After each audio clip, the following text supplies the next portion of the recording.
I'm Bias Trades here, and today I'm going to be going over what I learned from my worst day. This was this week, and it was a big blow up day for me, or like a big loss.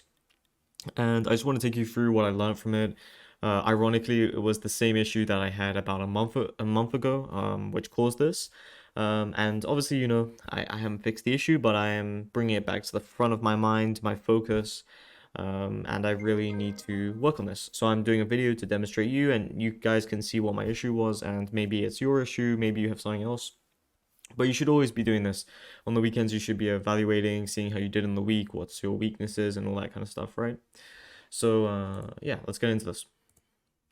So this is the chart. I have demonstrated here just with like R, so you can kind of see, where the mistakes were and everything already. But I'll just talk you through it very quickly so you understand what I was thinking, because I think when people post charts, people think they know what happened, but it's so much more complex. You're only seeing the final candles. You haven't been seeing how they were performing, in the middle of the candle and all that kind of stuff. So yeah. So we had the first entry here. This was off like pretty much this stuff candle here. I was looking for like, okay, this area could be interesting, and that's the main reason for that really. So I took that entry off there, and then we got stopped out. That was fine. I'm totally fine with that. And then we got the pull back down, and we had our first kind of dip. Now this was the one of the issues here was I entered in way too fast. Even the averaging here was way too quickly. I think this ad and this ad was appropriate from the price action, but these all here were just chasing. I saw it all reject. I always think that, oh, it's going to keep on going lower, and I don't think that, like, I don't think about what I know. I know there's going to be bounces most of the time. I know we're going to get, maybe some trapping. I know we're going to maybe get a double top, something like that around these areas.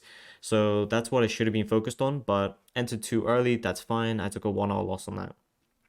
So we're about, just about 2 hour loss in the moment, just a bit lower. But then we had the great trade here. So we started to average in very small, bit bigger, and then way more size up here. And I was even going to add more up here to risk like 425 pretty much.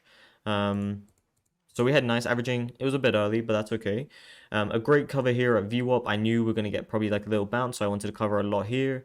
And this was a very quick move. This was a mistake. I covered some up here. I thought we could maybe get a movement like this to the highs again, and I wanted to add more at the highs instead. But yeah, that's okay. It's fine. Then this was another ad here, and this was an issue as well. I don't know why I recycled, like took out the shares so quickly. I could have left this for a lot longer. My target should be around here, the two EMAs. So this was actually really bad. The entry was great. I just don't know why I covered it so quickly. So, things to learn from that as well. And now this is where the real mistakes come in. So obviously, as you've seen, I've been recycling my average and it's going slowly lower, right? But I had a decent average. I had about 410, I think, from checking. So it wasn't, it wasn't too bad because this was smaller amount of shares being added here.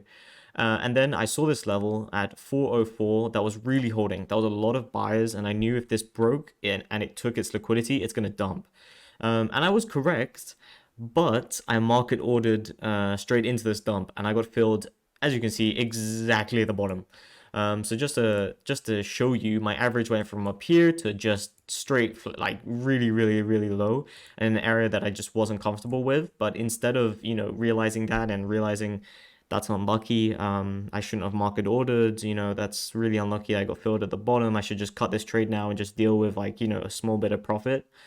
Instead, I averaged all the way back up because I have this issue that if I'm right on a trade, but I fail in some way, like in terms of execution, I think, oh, well, that doesn't matter. I'll just, I'll redo it again. I'll have to be right again because I was right before. Or, a sense of ego that I deserved that play and that I should be making money on this. Like I knew that was going to happen. I should make money.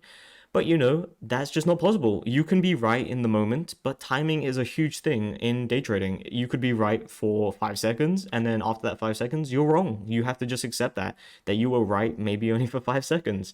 And it really does change. Every new candle, every new bit of liquidity is new info that's telling you that this could be, something different. The market is completely uncertain. You could have the best fundamental, the best technical trade ever, But if some big buyer just comes in or big seller comes in, you're wrong for no reason except that there was one big buyer or seller that came into the market. And this is just a visual representation of fighting the market. I was sizing in, oversizing even up here. And I finally called it quits. All the way up here when it stopped. And you can tell that. You can tell that I had no idea what I was doing here. I was just fighting the market because, realistically, I shouldn't have covered up here and I shouldn't be adding all the way up here. This made no sense. Um, it's just emotional trading. I'm not proud of it. It takes a lot, I think, to show these kind of charts. I've seen a lot more people on Twitter recently posting the bad charts, and I think that's great. You need to see that, you aren't right all the time. No trader is right all the time. No trader doesn't have emotional slip-ups. No trader doesn't have big loss days. They will happen, but a good trader knows how to bounce back from them, knows how to mitigate them for as long as possible, and knows key things that make him do that, or he or she do these big mistakes, right? You can have a trader that does take, maybe a bit bigger losses, but they're nothing compared to the, consistent wins and all that kind of stuff and their risk management on a longer time frame. But for me, I know I have this issue. I want to get to a point where I go 3-4 months without any kind of decent, blow up, right? I don't want to anymore say that like I'll never blow up again. You're gonna blow up at some point. It's just about how much damage that will actually cause. And by blow up, I don't just mean like you lose your whole account, right? I mean like a blow up in a sense of like you blow up not trading your rules, too much size on it or something, or emotionally trading. Doesn't mean you have to have a huge loss. But that's kind of associated to it at some degree, but it doesn't mean you lose your whole account or whatever. Like those are some pretty big mistakes if that happens, or if you're on a small account, obviously. But yeah, I did end up I didn't. After commissions, I made no money on this trade. I lost not too much. It wasn't a big blow up for me, but as you can see, this was a blow up because I don't trade like this. I don't trade emotional like this. I don't. That's not my normal. That's not my consistent way of trading, and I need to deal with it. And we'll go into some of these lessons I've learned, and in another video I'm going to go through like ways I've tried to implement and like tell you about the results of how I've tried to do that, right? So what I learned, my stubbornness of not being able to cut. This is mainly if I am right on a trade, if my ego gets involved. If I am wrong, so if I just take a trade at pre-market highs and it pushes higher, I cut it. Normally now I never have an issue with that because I know I'm wrong. I know I have no edge. I know that like I don't know what's gonna happen anymore. It's past pre-market highs. Unless it shows me something, I really don't know. But it's when I predict something and then it does that, but I don't, execute the correct way. I will fight. I will fight that stock until I can find my like just try and find a way to be right on something because I was right before. And it's just ego trading. It's just emotional and ego trading. And I definitely am trying to implement ways to stop this. I've started like team trading with someone. So we're going to find ways to help each other stop issues like this. And also, reflecting on these things, seeing them, noting them down, tracking them.